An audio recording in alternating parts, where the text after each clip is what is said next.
حضرت عبداللہ بن عباس رضی اللہ تعالی عنہ سے روایت ہے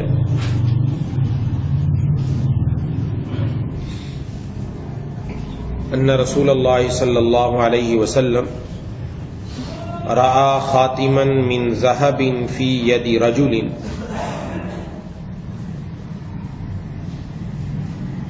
رسول اللہ صلی اللہ علیہ وسلم نے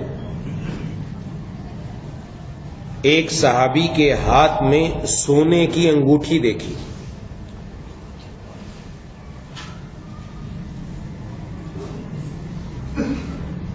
اور آپ صلی اللہ علیہ وسلم نے مردوں کے لیے سونے کا استعمال منع فرمایا. ایک حدیث میں ہے کہ آپ صلی اللہ علیہ وسلم ایک دن اس طرح آئے کہ آپ کے دائیں ہاتھ میں ریشم تھا اور بائیں ہاتھ میں سونا تھا. آپ نے ارشاد فرمایا کہ یہ دونوں چیزیں اللہ تبارک و تعالی نے میری امت کے مردوں پر حرام قرار دی ہیں. جیسے مردوں کے لیے سونے کا استعمال کسی طور پر بھی جائز نہیں، اور اسی طرح ریشم کا استعمال بھی جائز نہیں. عورتوں کے لیے سونے کی زیور استعمال کرنے کی اجازت ہے، لیکن سونے اور چاندی کے برتن یہ کسی کے لیے بھی استعمال کرنے کی اجازت نہیں، چاہے وہ مرد ہوں یا عورتیں. برتن استعمال کرنے کی اجازت نہیں. تو چونکہ آپ نے منع فرما رکھا تھا، تو جب آئے تو دیکھے کہ ہاتھ میں سونے کی انگوٹھی ہے، تو آپ صلی اللہ علیہ وسلم نے نزعہ فطرحہ، خود آپ نے ان کی انگلی پکڑ کر وہ انگوٹھی اتاری اور پھینک دی. فقال، اور ارشاد فرمایا کہ یعمد احدکم الی جمرۃ من نار، کہ تم آگ کے انگارے کو اپنی انگلی میں پہنتے، کہ آگ کا انگارہ تم نے لیا اور اس کو اپنی انگلی میں ڈال دیا. یہ تو مرد کے لیے حرام ہے، یہ تو اجازت نہیں ہے. تو آپ پھینک کر تشریف لے گئے.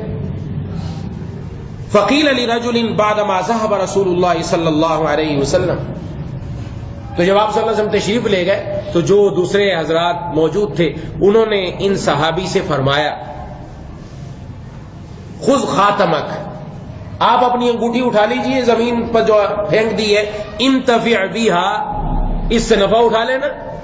کہ آپ کے لیے پہننے کی تو اجازت نہیں ہے، ویسے تو استعمال کی جا سکتی ہے، کہ سونے کا استعمال ہے کہ بیچ کر استعمال میں لایا جا سکتا ہے، گھر میں خواتین کو دیا جا سکتا ہے، استعمال میں تو آ سکتا ہے. اور آج کل کے اعتبار سے سونا دیکھ لیں کیا ہے، اس دور کے اندر تو سونے کی کیا قیمت ہوگی، کہ کتنی قیمتی چیز ہے. لیکن ان صحابی نے عجیب جواب دیا.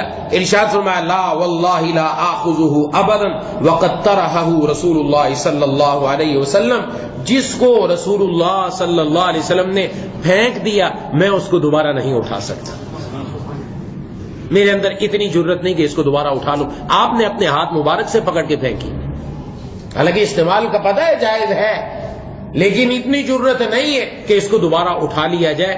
یہ تھی ان کے دل میں آپ صلی اللہ علیہ وسلم کی محبت، کہ پتہ چل جائے بس کہ آپ صلی اللہ علیہ وسلم اس چیز کو ناپسند فرمایا، اور پھر وہ دنیا دل سے ایسی نکلی کہ اس کی طرف دیکھنا بھی گوارا نہیں. اور ہمارے جیسا ہے، معلوم ہے کہ یہ چیز منع کی گئی ہے، اس کے باوجود کرنے کے لیے تیار ہے.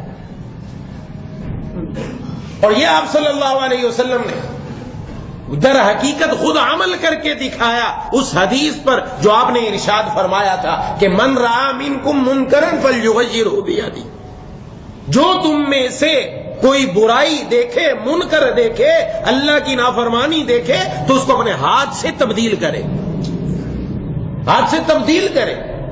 فَإِن لَّمْ يَسْتَطِعْ، اگر وہ اس کو اپنے ہاتھ سے تبدیل نہیں کر سکتا فَبِاللِّسَانِ، تو زبان سے تبدیل کرے.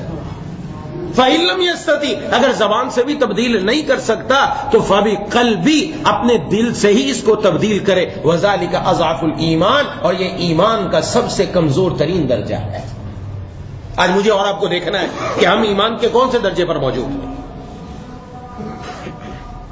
آج اس بات کو دیکھا ہی نہیں جاتا کہ کسی کو اگر کوئی برائی کے اندر مبتلا دیکھے اور اس بندے کے اندر اللہ نے صلاحیت رکھی ہے، یہ گھر کا سربراہ ہے، یہ والد ہے، یہ شوہر ہے، یہ اپنی قوم کا بڑا ہے، یہ اگر چاہے تو اس کو تبدیل کر سکتا ہے، لیکن یہ برائی کے سامنے بجائے بند باندھنے کے راستہ اور کھلا چھوڑ دیا ہم نے کہ برائی کو آنے دو.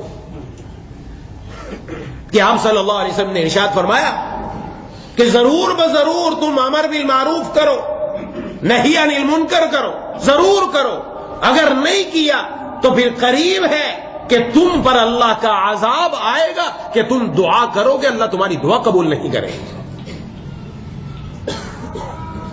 عذاب کا مطلب ہمیشہ یہ نہیں کہ آسمان سے آگ برسے، یہ نہیں کہ زمین پھٹ جائے، یہ نہیں کہ سیلاب آ جائے، ہمیشہ یہ نہیں ہوتا. عذاب مختلف صورتوں میں آتا ہے کہ برائی ہی انسان کے دل میں نہ رہے، اچھائی نہ رہے، عقل کی مت ماری جائے کہ جو چیز غلط ہے اس کو صحیح سمجھنا شروع کر دے اور جو چیز صحیح ہے اس کو غلط سمجھنا شروع کر دے.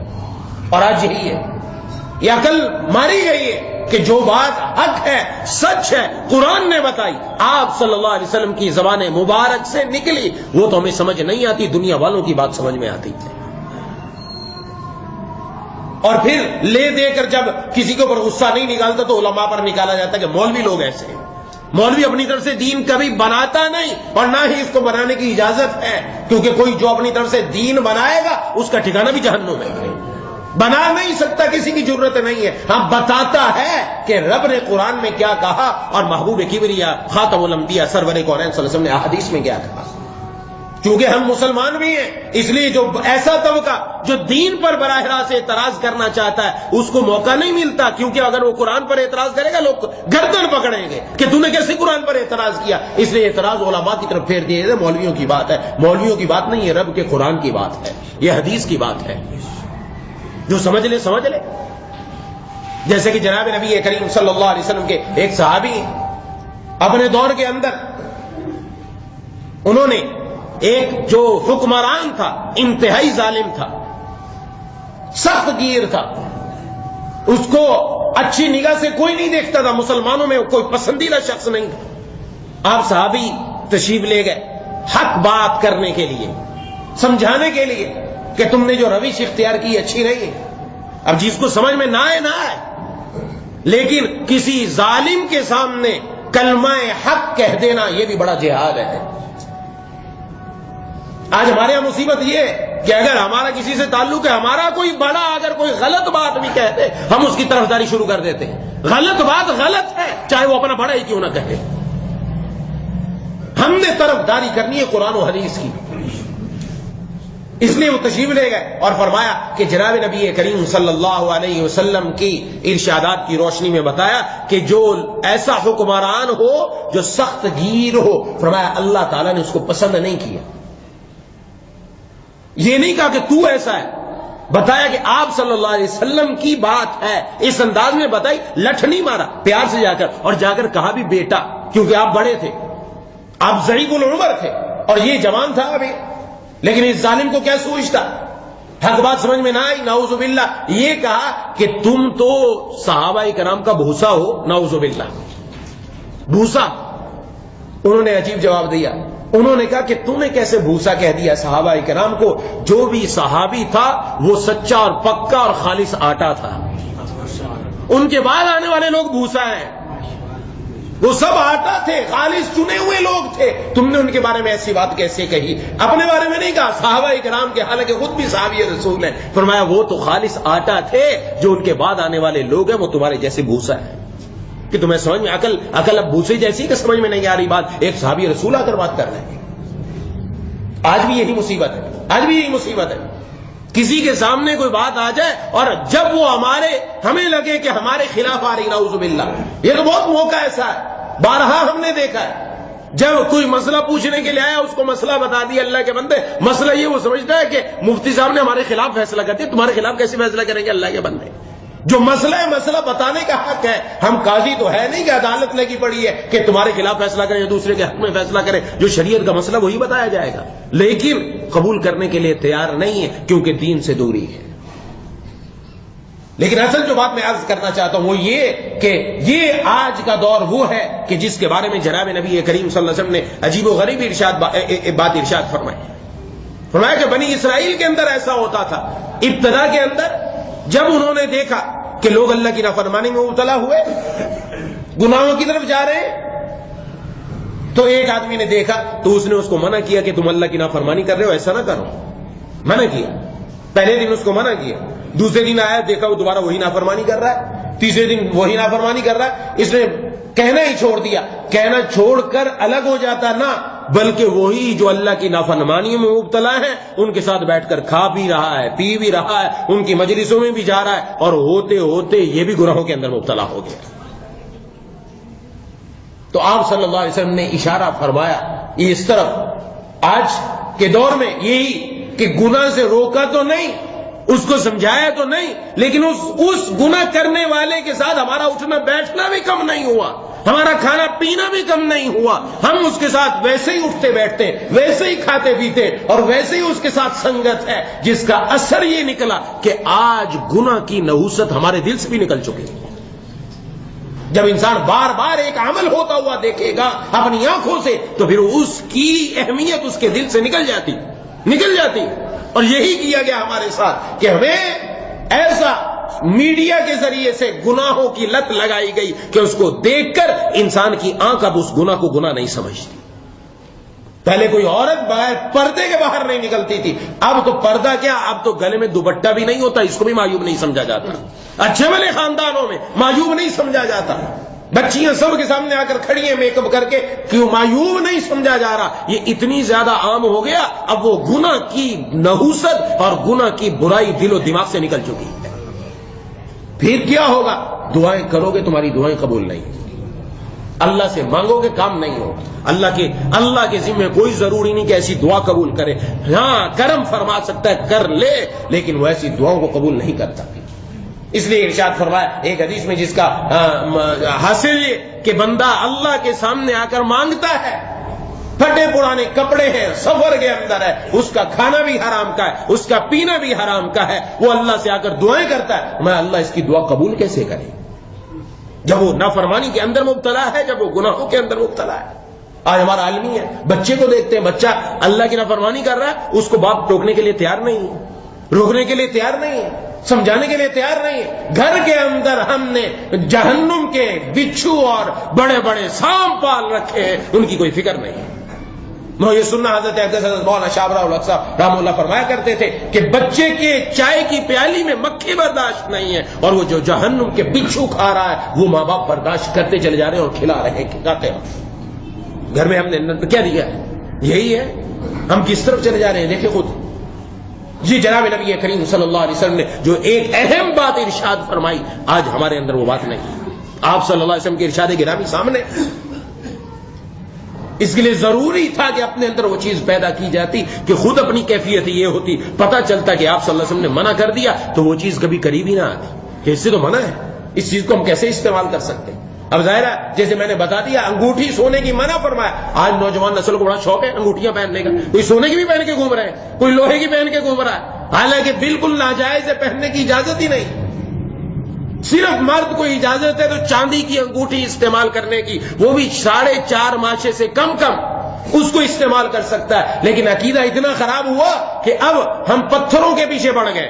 کوئی پتہ نہیں کیسا پتھر ہے, کوئی عقیق لے کر آ رہا ہے, کوئی فیروزہ لے کر آ رہا ہے, اور کوئی کون سا پتھر لے کر آ رہا ہے, اور بازاروں میں قیمتیں لگی پڑی ہیں, اور باقاعدہ انگوٹھی کے نگینے میں لگا کر پہن کر گھومتا ہے کہ اس کی برکت سے میں بچا ہوں, نعوذ باللہ. اب اس کا عقیدہ سب سے ہٹ کر ایک پتھر پر آ گیا. یہ پتھر کا نگینہ اسے رزق دے گا, نعوذ باللہ. یہ پتھر کا نگینہ اسے مصیبت سے بچائے گا, یہ اس کو تکلیف سے بچائے گا, یہ اس کو پریشانی سے بچائے گا. اس کا عقیدہ اپنے اللہ کی ذات سے اٹھ چکا ہے, نعوذ باللہ. یہ مسلمان نوجوان دیکھا دیکھی ہر ایک کو شوق ہے پہننے کا. ارے کیا اپنے محبوب خاتم الانبیاء سرور کونین صلی اللہ علیہ وسلم کو نہیں دیکھا؟ آپ کے دستے مبارک میں اگر انگوٹھی تھی تو اس وجہ سے کہ اس کے اوپر آپ کی مہر تھی, اور آپ اپنے خطوط کے اوپر وہ مہر لگایا کرتے تھے.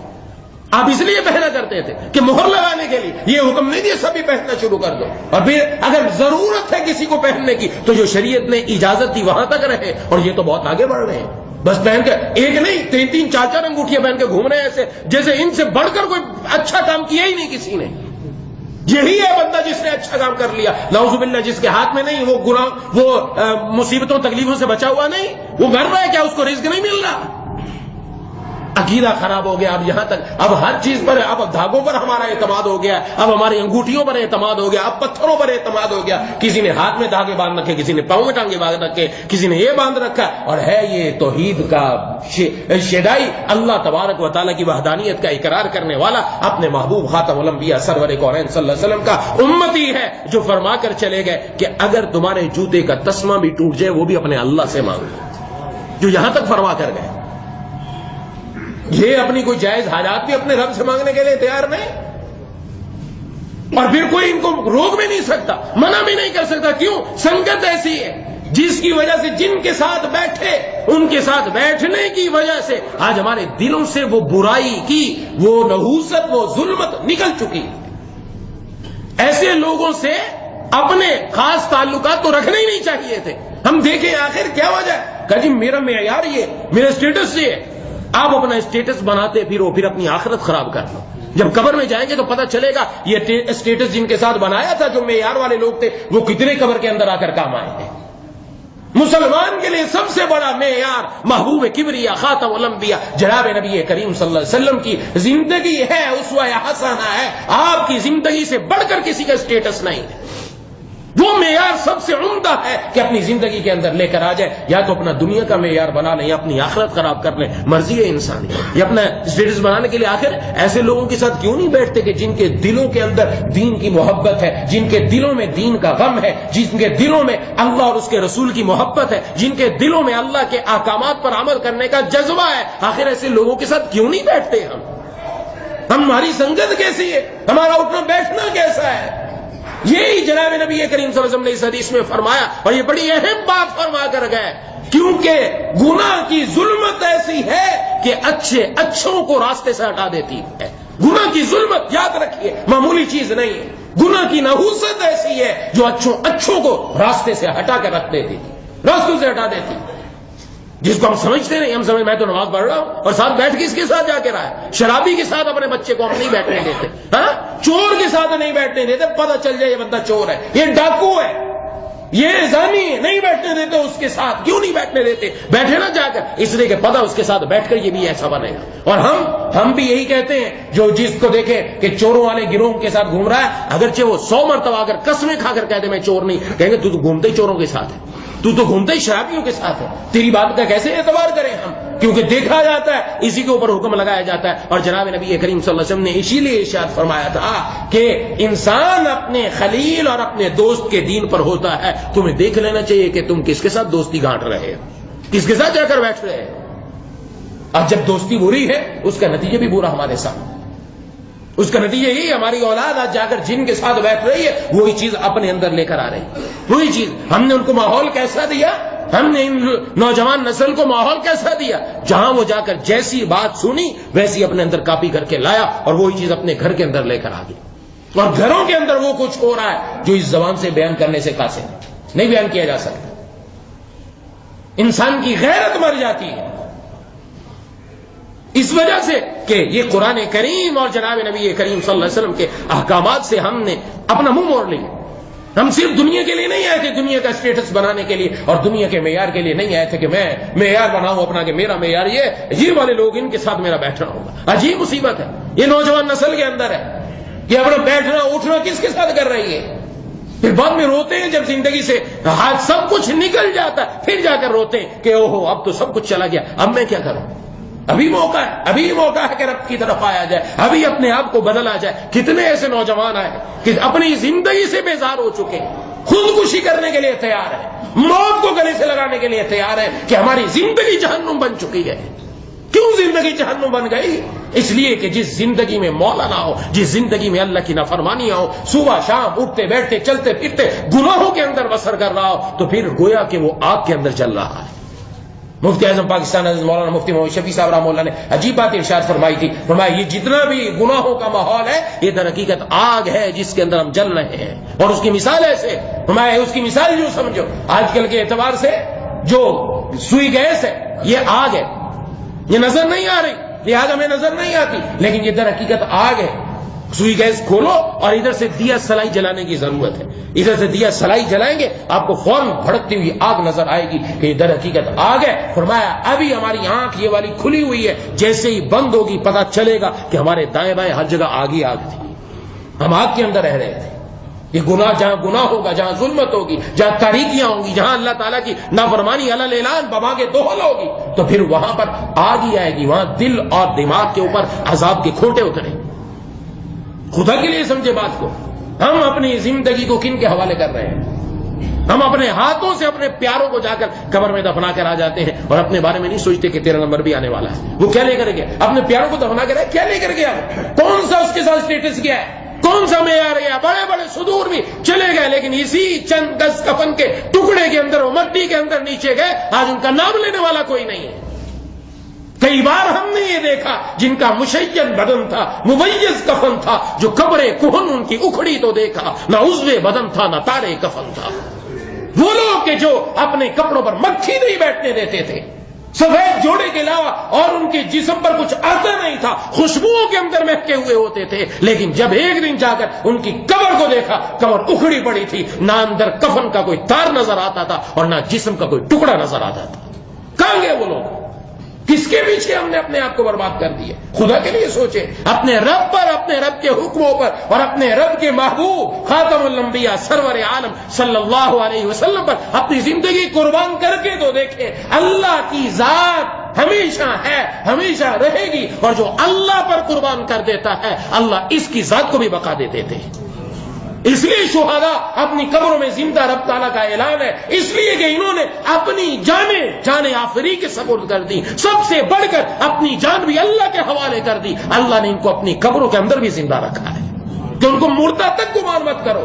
انبیاء کا درجہ تو اس سے اونچا, ان کو مردہ مت گمان کرو. کتنے ایسے واقعات ہمارے سامنے آ چکے کہ جہاں پر اللہ تبارک و تعالیٰ نے قبر میں ان کی جسموں کو سلامت رکھا ہے. ایسے لوگ دنیا کے اندر ہمارے سامنے بار بار آتا ہے, یہ اللہ دکھاتے ہیں یہ وہ لوگ ہیں جو ہم پر فدا ہوئے, ہم نے ان کے قبر کے اندر جانے کے بعد بھی ان کے جسم کو باقی رکھا ہے. کہ دنیا کو ہم دکھائیں جو ہم پر فدا ہوتا ہے, ہم اس کی حفاظت کیسے کرتے, اس کی قبر کیسی ہوتی, اس کی آخرت کیسی بنتی. جانا تو سب نے وہی, اس لیے اس کا انتظام ابھی یہاں میں نے اور آپ نے کرنا ہے. یہاں جیسا انتظام کریں گے ویسا آگے ماحول ملے گا. اس لیے اپنی زندگی کے اندر ہی نصب العین بنائیں کہ اپنے آپ کو اللہ کی نافرمانی سے روکے, اور جو بڑوں کی ذمہ داری, جو گھر کا سربراہ ہے, جو والد ہے, جو بڑا ہے گھر کا, قوم کا, جس کی مانی جاتی ہے, اس کو چاہیے کہ وہ اپنے گھروں سے اللہ کی نافرمانیوں کو ختم کرنے کی کوشش کرے, ان کو بدلے, گھروں میں ماحول اچھا لے کر آئے, نیک ماحول لے کر آئے. آج مجبور ہو رہا ہے ہر انسان اس طرف جانے پر, ہر انسان جا رہا ہے. آپ دیکھیں گے بہت سارے لوگ آج کل مٹی کے برتن میں کھانا پینے کو پسند کرنے لگ گئے.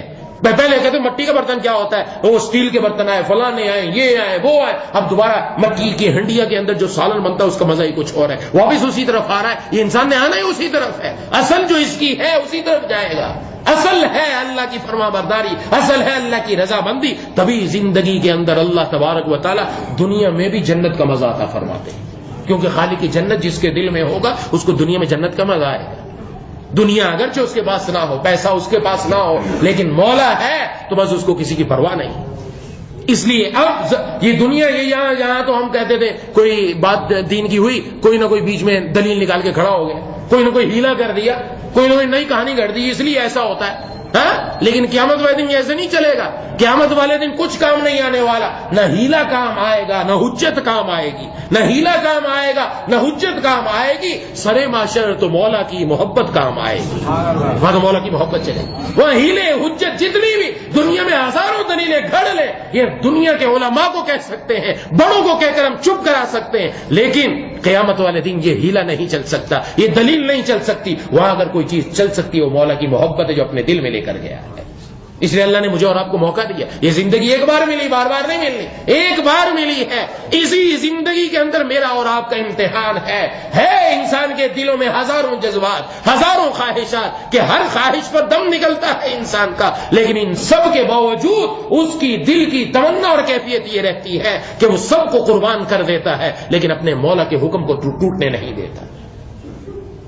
دل کے اندر ہزار حسرتیں ہیں، اس کی ہزار خواہشیں ہیں، لیکن ہر خواہش کو اللہ کے حکم پر قربان کر دیتا ہے کہ نہیں، میرے رب کا حکم سب سے بڑا ہونا چاہیے. ہر آدمی اس کی کوشش کرے. ہم اپنے اندر یہ کوشش لے کر آئے، اپنی زندگی کو گناہوں سے پاک کریں، اپنے گھروں سے گناہوں کو نکالیں، اپنے گھروں میں اللہ کی فرما برداری کا ماحول، گھروں کے اندر تلاوت کا ماحول، گھروں کے اندر نماز کا ماحول، گھروں کے اندر ذکر کا ماحول یہ پیدا کریں. نہ یہ کہ گھروں میں گانے کا ماحول ہو، جس کو دیکھو کان میں بیٹھا، کونے میں بیٹھا ہو. کتنے ایسے نوجوان گھروں کی آگے کیفیت بتاتے ہیں کہ گھر میں کسی کو نہ ابا کو اما سے بات کرنے کا وقت ہے، نہ اما کو اولاد سے بات کرنے کا وقت ہے، نہ ہی اولاد کے پاس وقت ہے. ہر ایک کے پاس ہاتھ میں یا تو لیپ ٹاپ ہے یا اس کے پاس موبائل ہے، اور ہر ایک اپنی دنیا میں مگن ہے. کوئی فیس بک پر، کوئی یوٹیوب پر، کوئی گانوں میں، کوئی فلموں کی دنیا میں، کوئی ڈراموں کی دنیا میں. ہر ایک ایک کونے میں بیٹھا ہے، اور کئی دن گزر جاتے ہیں کہ آپس میں کوئی محبت کی بات ہی نہیں ہوتی.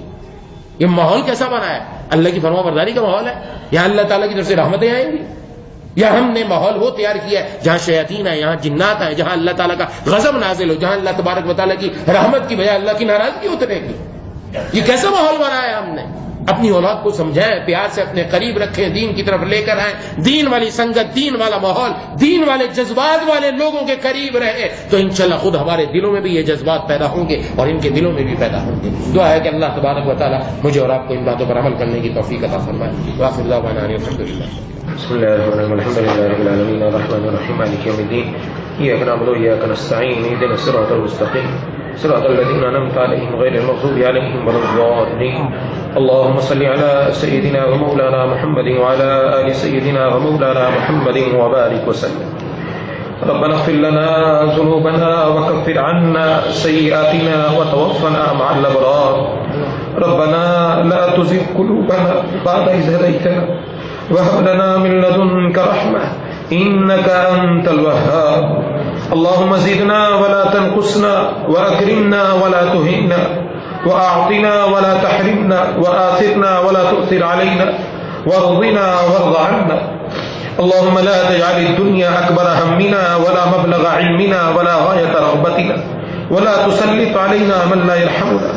یا الہ العالمین، یا الراحمین، یا ذی الجلال والاکرام، ہم سب کی حاضری کو اپنی بارگاہ میں قبول و مقبول فرما لیجیے. یا اللہ، ہمارے والدین کی، بیوی بچوں کی، بہن بھائیوں کی، دوستوں احباب کی، تمام رشتہ داروں کی، اہل پاکستان کی، پوری امت مسلمہ کی مغفرت فرما دیجیے. یا اللہ، یا ذی الجلال والاکرام، ہم میں سے جو بیمار ہیں، گھروں میں جو بیمار ہیں، دوستوں احباب میں جو بیمار ہیں، جنہوں نے بیماروں کے لیے دعا کے لیے کہا ہے، حاجی عبدالحکیم ڈیکوریشن والی کی بیٹی جو ہے وہ بھی کافی علیل ہے. یا اللہ، سب کو شفائے کاملہ عاجلہ مستمر عطا فرما دیجیے. یا اللہ، جو مقروض ہیں ان کو قرضوں سے رہائی نصیب فرما دیجیے. جو بے روزگار ہیں ان کو حلال برکت والا روزگار عطا فرما. جن کو حلال روزگار میسر ہے ان کی روزی میں خوب برکت عطا فرما. جو بے اولاد ہیں ان کو نیک صالح اولاد عطا فرما. جو اولاد والے ان کی اولاد کو نیک متقی پرہیزگار بنا. جن کی بچیوں کے رشتے نہیں آ رہے نیک جوڑ کے رشتے نصیب فرما. جن کے رشتے آ چکے وسائل کی کمی ہے غیر سے وسائل مہیا فرما. یا اللہ، جن بچیوں کے شوہر ظالم ہیں یا اللہ ان کے دلوں میں نرمی اور محبت پیدا فرما. جو بیوی اپنی شوہروں کی نافرمان ہے یا اللہ ان کو ان کا فرما بردار بنا. اے الہ العالمین، جتنے ہمارے اعزاء و اقربا دنیا سے جا چکے سب کو جنت الفردوس میں جگہ عطا فرما. غلام نبی صاحب 2 دن پہلے انتقال کر گئے، یا اللہ ان کی قبر کو نور سے منور فرما. یا اللہ ان کو جنت الفردوس میں جگہ عطا فرما.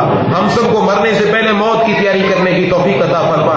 مولا کریم میں الہ العالمین ہے ارحم الراحمین یا ذی الجلال والاکرام. یا اللہ، ہمارا ایک بال گناہوں میں جکڑا ہوا ہے. زندگی کے قیمتی دن اور مہینے گزر گئے یا اللہ جن میں ہم آپ کو راضی کر سکتے تھے. اے الہ العالمین، آپ سے دور رہے. یا ذی الجلال والاکرام، اگر نالائق صحیح ہے تو آپ کے بندے. یا ارحم الراحمین، اے الہ العالمین، اے ارحم الراحمین، اے چھوٹے چھوٹے بچوں کو روزی پہنچانے والے اللہ، اے بے قراروں کو قرار عطا کرنے والے اللہ، اے مانگنے والوں کو دینے والے اللہ، اے ضرورت مندوں کی ضرورت کو پورا کرنے والے اللہ، اے زمین و آسمان کے مالک اللہ، اے ہمارے گناہوں پر ستاری کا پردہ ڈالنے والے اللہ، اے ماں سے بڑھ کر پیار کرنے والے اللہ، یہ بندے آپ کی طرف حاصل ہیں. اے الہ العالمین اے ارحم الراحمین، ہم نے اپنے جسم کو بنانے کی فکر کی، اپنی صورت کو بنانے کی فکر کی، روح کی فکر نہ کی. ایک ایک دن ہم قبر کے قریب ہوتے چلے جا رہے ہیں.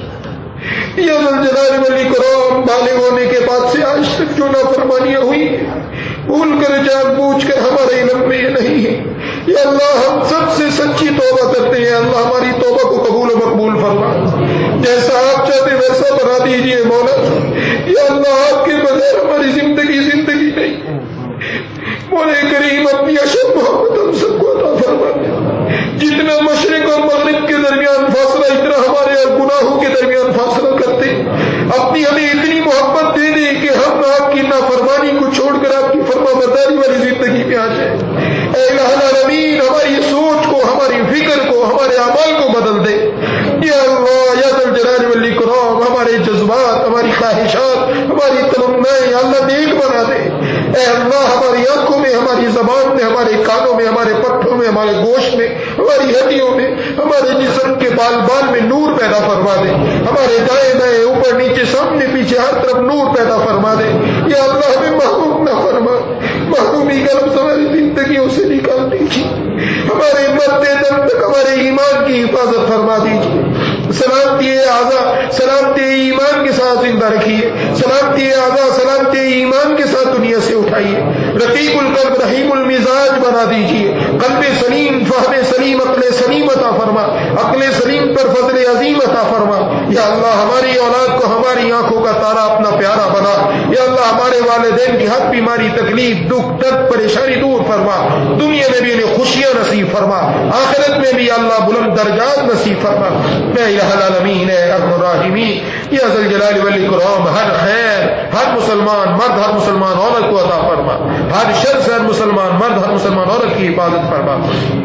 دنیا میں جہاں کہیں دین کا جس انداز میں کام ہو رہا ہے سب قبول فرما. مجاہدین کی، تبلیغی جماعتوں کی، مدارس کی، مساجد کی، خانقاہوں کی، علماء کی، تمام مسلمان عالم کی حفاظت فرما. مرتے دم تک ہمیں دین سے جوڑے رکھیے. پوری دنیا میں جہاں کہیں مسلمان ظلم کا شکار ہے یا اللہ ان کی غیب سے مدد فرما. خصوصاً مقبوضہ کشمیر میں، فلسطین میں، برما میں اور چائنا کے اندر جہاں مسلمانوں پر ظلم ہو رہا ہے یا اللہ سب مسلمانوں کی غیب سے حفاظت اور مدد فرما. مولا کریم اے الہ العالمین اے ارحم الراحمین یا ذا الجلال والاکرام جتنی دعائیں آپ کے محبوب خاتم الانبیاء صلی اللہ علیہ وسلم نے مانگی سب ہم سب کے حق میں قبول فرما. جن جن چیزوں سے پناہ مانگی ان سب سے ہم سب کو پناہ عطا فرما. ربنا تقبل منا انك انت السميع العليم وتب علينا انك انت التواب الرحيم. صلی اللہ تعالی علی خیر خلق محمد.